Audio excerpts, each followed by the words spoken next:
श्रीमद्-Bhagavad-gītā अध्याय 18 श्लोक 65 man-manā bhav mad-bhakto mad-yājī ma namaskuru माम evaiṣyasi satyaṁ te pratijāne priyosi में. Verse 65 man-manā offer your mind to me, bhav become mad-bhakto my bhakt engaged in hearing and chanting about my namaskuru etc. become yājī my worshipper, namaskuru offer your obeisances, mam to me, evaiṣyasi you shall come, mam to me, pratijāne I promise, satyaṁ truthfully, te to you, because, asi you are, priyo dear, me to me. Offer your mind to me, become my bhakt by hearing and chanting etc. about my names, forms, qualities and pastimes, worship me and offer obeisances to me. In this way, you will certainly come to me. I promise you this truthfully because you are very dear to me. Sararthvarshini. Man-manā bhav means that you should meditate on me by becoming my exclusive bhakta. Do not become a jnani or a yogi and think of me as they do. Alternatively, man-manā bhav means that you should become like one who has offered his mind to me, Shyam Sundar, who am showering upon you a sweet, merciful glance from my very beautiful moon-like face that is adorned with exquisite arched eyebrows and soft curly hair. Mad-bhakto means to offer your senses to me. In other words, perform bhajan to me by engaging all your senses in my seva, that is, by performing shravanam and kirtanam, seeing my Srimurti, cleansing and decorating my temple, collecting flowers and making garlands, decorating me with ornaments, offering me an umbrella, chamar and performing other services. Mad-yājī means to worship me and offer articles such as fragrant flowers, incense, a ghee lamp and bhoga. Man-namaskuru means offering dandavat pranam, falling down on the ground and offering obeisances with either 8 or 5 limbs of your body. Mam evaiṣyasi means you will surely achieve me by performing the 4 activities of thinking, serving, worshipping and offering obeisances, or by performing even one of them. Offer your mind to me, and all your senses, such as the ear and tongue, and in return I will give myself to you. This is the truth, do not doubt it. According to the Amarkosh dictionary, the words satya truth, shapath vow and tathya fact are synonymous.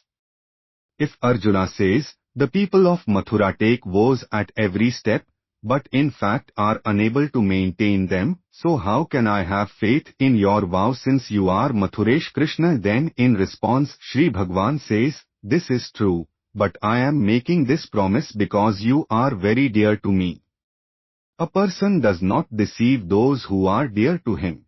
Sararthvarshini prakashikavritti. Man-manā bhav means to absorb one's mind in Krishna exclusively.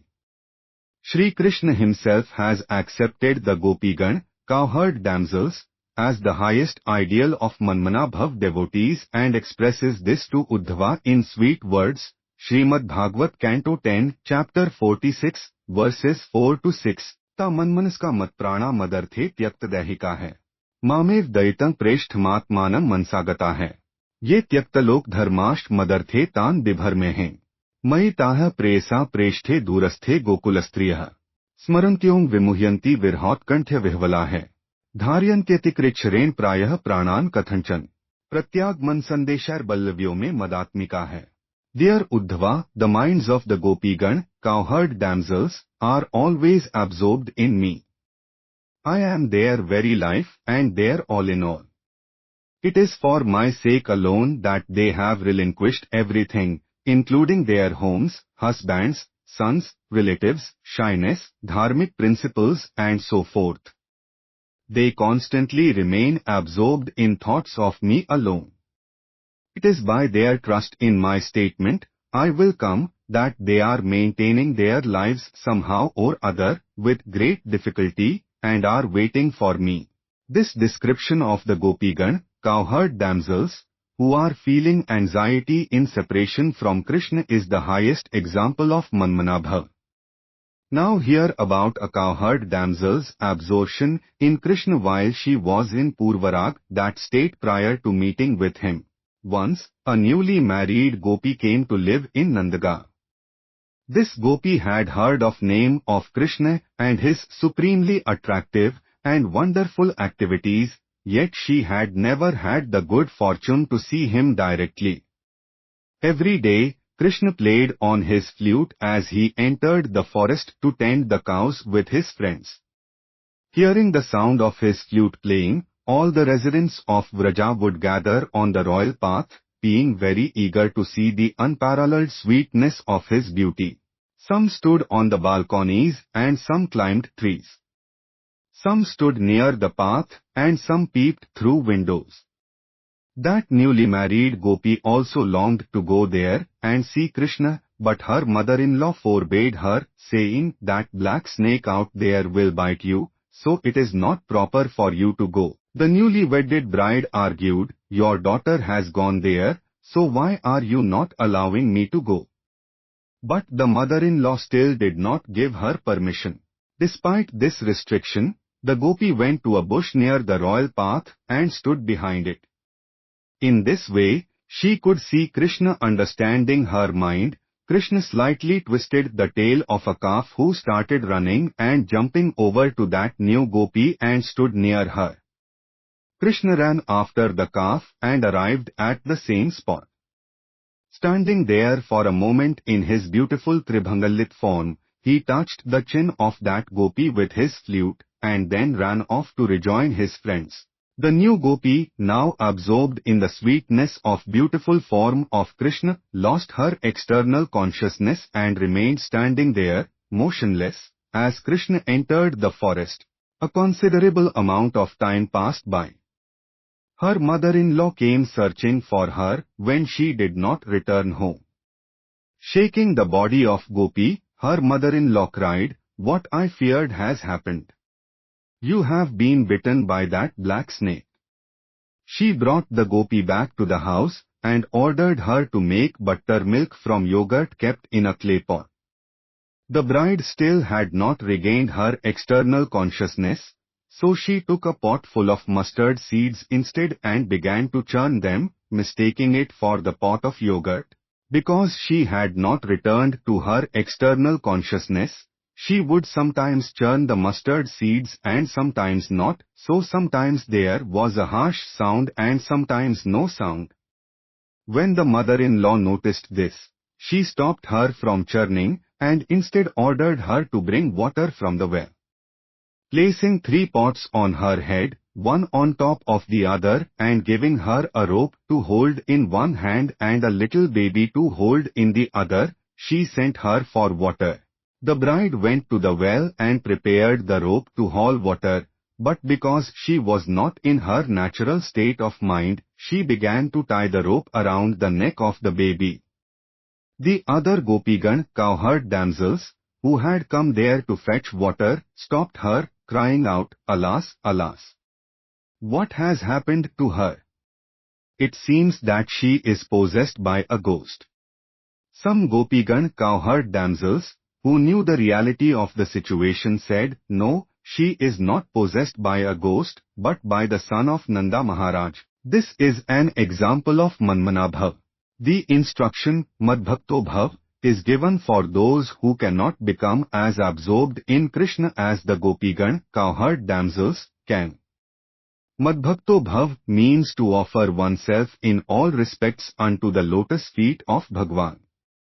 How can a bhakt render service continuously?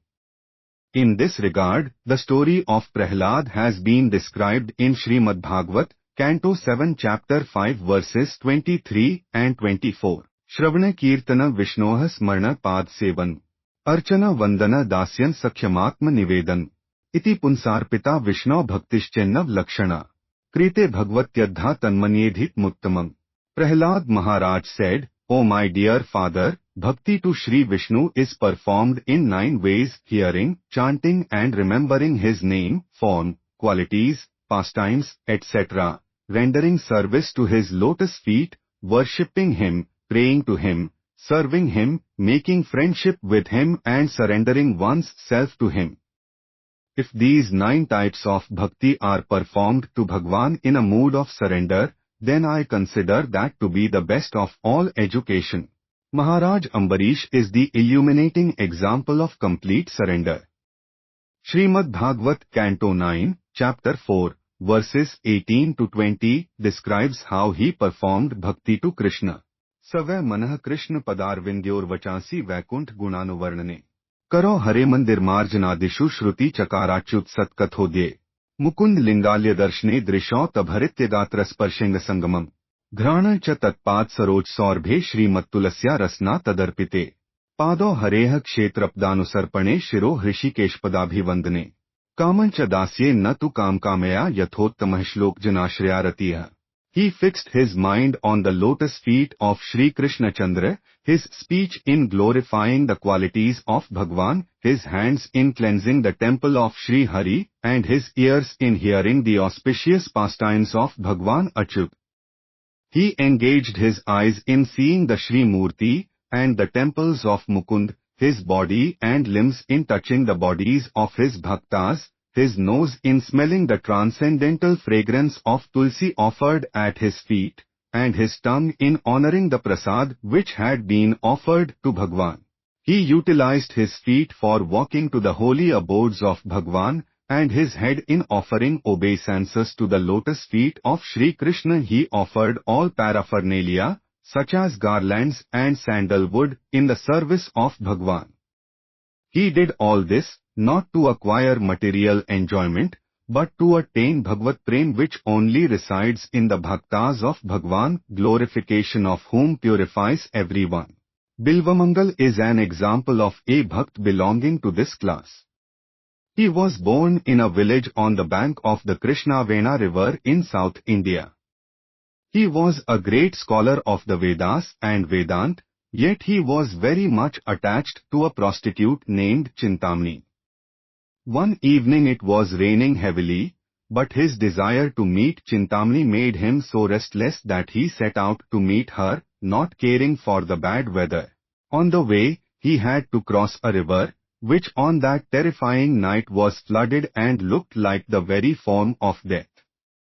Because there were no means to cross that river, in desperation Bilvamangal crossed it using a floating corpse. When he reached home of Chintamani, her gate was closed.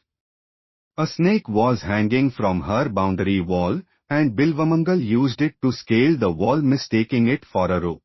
While climbing down the other side of the wall, however, he slipped and fell to the ground, making a loud crash, and lost consciousness.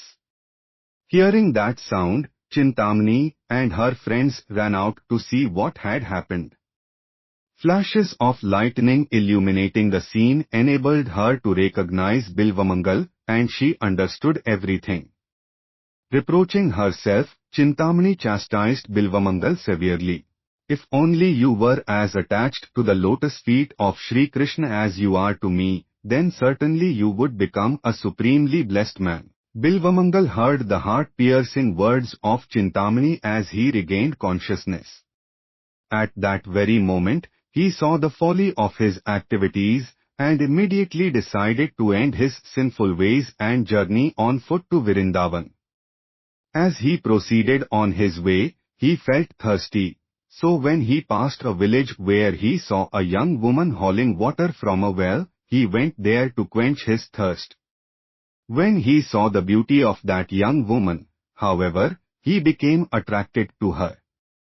He even followed the woman to her home. The husband of the woman, assuming Bilvamangal to be a saint by his dress and demeanor, showed him respect and invited him to accept a seat inside his home. Bilvamangal requested the man to call his wife. On the call of her husband, that woman came out, and Bilvamangal asked her for her 2 hairpins. Taking those hairpins, Bilvamangal immediately pierced both his eyes with them. As he did this, he lamented grievously, crying out, "These eyes have become the cause of my degraded wretched condition, being attracted by their sense objects in the form of beautiful women. Where there is no cause there can be no effect." Having thus lost his eyesight, and with blood flowing profusely from his eyes, he again started for Vrindavan. But now, his heart had become purified. After only walking a short distance, a boy came to him, and in a very sweet voice asked, "O Baba, where are you going?" Bilvamangal replied, "I am going to Vrindavan." The boy said, "I am also going to Vrindavan. Please hold on to my stick." That boy was none other than Murli Manohar Shri Krishna himself, who captivates the mind by playing his Murli flute. Mad-yājī means to perform my archan. The nishtha, steady practice, of archan is on a slightly lower level than that of mad-bhakto. Shri Bhagwan therefore says that if you cannot be a bhakt, mad-bhakto, like Bilvamangal, then perform my archan. What should be the nishtha of one who performs archan to Shri Bhagwan? To illustrate this, I will relate a story from our own experience that took place here in Mathura, India. There used to be a Baba, saintly person, in Mathura who performed archan of his Shalagram Shila with great nishtha. He did not have complete knowledge of the various limbs of archan, but whatever archan he performed, he did with nishtha. He had taken a vow to bathe in Yamuna every day during Brahm Muhurt, and to worship his Shalagram with Yamuna water only. Once on the Amavasya, new moon day, in the month of Magh, the cold winter month from mid-January to mid-February, it rained the entire night and a heavy cold wind blew. On that pitch-dark morning he had no idea of the time because no stars were visible in the sky. He woke long before the Muhurt hour and set out to take his bath. Although Yamuna waters were as cold as ice, and he was shivering due to the extreme cold, he nevertheless took bath just to maintain his vow. He then started back for his home, carrying the Yamuna water for his worship. He faced severe difficulty because of the dense darkness, heavy rain, and the weak condition of his shivering body. He was anxiously wondering how it would be possible to return home to worship his deity when, suddenly, he saw somebody holding a lantern coming towards him. As the person came closer, he saw that it was a young boy carrying a blanket on his head to protect him from the rain. Coming close to the Baba, the boy asked, "Baba, where are you going?" When the man told him where he lived, the boy said, "I am also going that way. Come with me and I will take you to your house." He started walking with that boy and reached his house very quickly. Just as he was about to enter, he thought, "Let me ask this boy his name." But what a wonder! The Baba could not see him anywhere. He looked all around but there was no trace of him. Standing there like a stone, he lamented, "Alas! That Chhaliya, transcendental cheater, himself came to protect my vow, and upon cheating me, he has gone away." Śrīmad-Bhagavad, Canto 6, Chapter 3, Verse 29, illustrates the meaning of man-namaskuru with instructions of Yamraj to the Yamdut, messengers of Yamraj. Jihva na vakti bhagavad gunnam dhyayan chetasht na smarti tacharnarvindam. Krishnaya no namti yachir ek dapi tananyadhvamsato karit vishnu karityan. O Yamdut Gan, bring me only those sinful people whose tongues do not chant the name of Krishna, whose minds do not remember the lotus feet of Krishna, and whose heads have not bowed even once before Shri Krishna, because they have never performed a single act of bhakti. Dashashvamedhi punreti janm Krishna pranami na punarbhavai. A person who performs 10 Ashwamedhyagya has to take birth again, but those who offer obeisances to Krishna even once never take birth again. Sakrit pranami Krishnasya matustanyam pibennahi. One who bows down to Krishna does not have to drink a mother's breast milk again. While explaining the word Namah in Bhakti Sandarbh, text 169, Shri Jeev Goswami writes, Vandanam Namaskaram. Akrur attained bhakti to Krishna by paying obeisances. The Skanda Puran describes the glory of paying obeisances in the following way. Shathyepi namaskaran kurvatah sharangadhanvine. Shat janmarjita papan tatshanad ev nashyati. Even if one deceitfully bows down to Shri Vishnu, who carries in his hand the bow called Sharanga, his sins accumulated from 100 lives are immediately destroyed.